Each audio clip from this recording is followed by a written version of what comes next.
I think it's largely going to be a restatement of arguments we're pretty familiar with, namely by leaving the customs union, the UK will have the ability to strike its own free trade deals and look for deals outside of the EU, which is the real growth area in terms of the world economy. And for many Brexiteers, that is the golden opportunity of Brexit, to take advantage of all these untapped markets. The trouble is, into that fray has stepped Sir Martin Donnelly, who he is the man who used to run Liam Fox's department, the International Trade Department, until March last year. So he was the man sitting next to Liam Fox, coming up with all these plans. And this morning, he's taken something of a wrecking ball to Dr. Fox's argument, saying that leaving the customs union and the single market is such a bad idea, would be so damaging that a future UK government is probably going to have to ask to rejoin the single market and the customs union,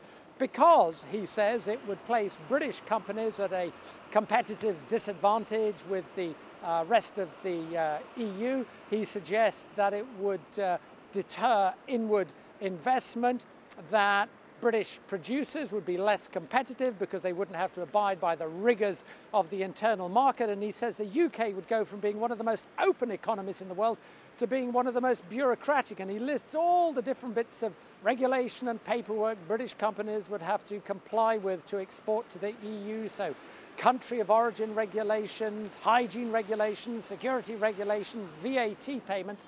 And crucially, he says that if we hope that we will be able to secure more lucrative deals outside of the EU than through the EU, we are kidding ourselves.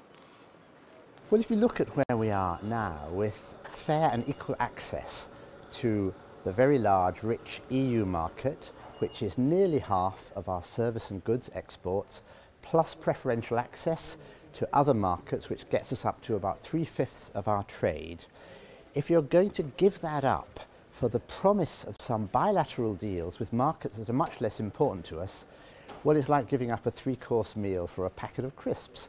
It's just not equivalent, and we have to recognise that reality before we take this decision.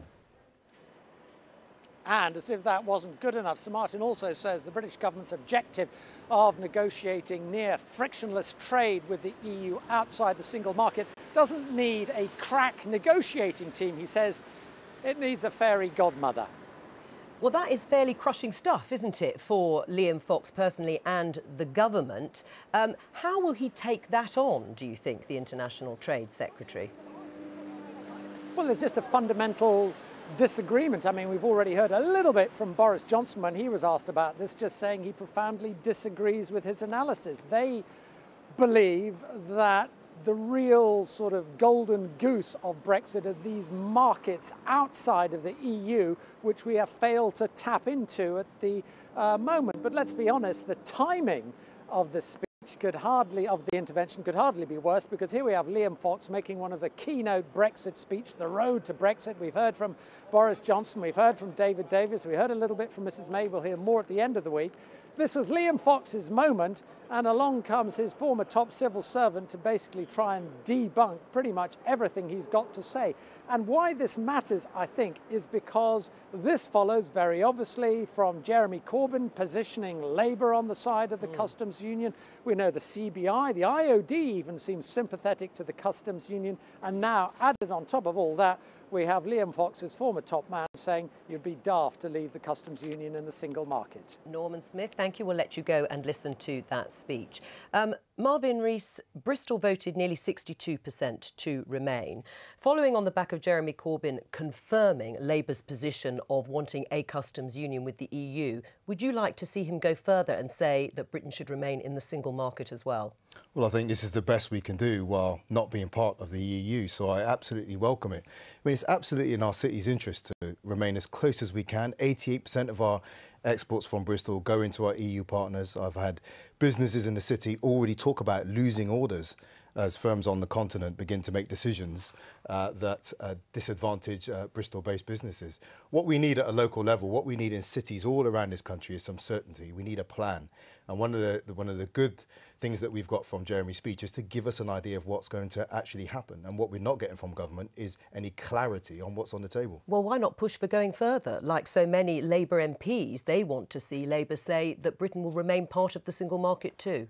Well, I think we need to respect the vote. As I said, I respect the national referendum result, but actually in my own city, also as a locally elected leader, I just want to push as much as possible to keep Labour, the city, connected to the European market. But I really support what Jeremy's doing right now. We must remain as close as we can to protect the interests of our businesses and all the employment that comes from it.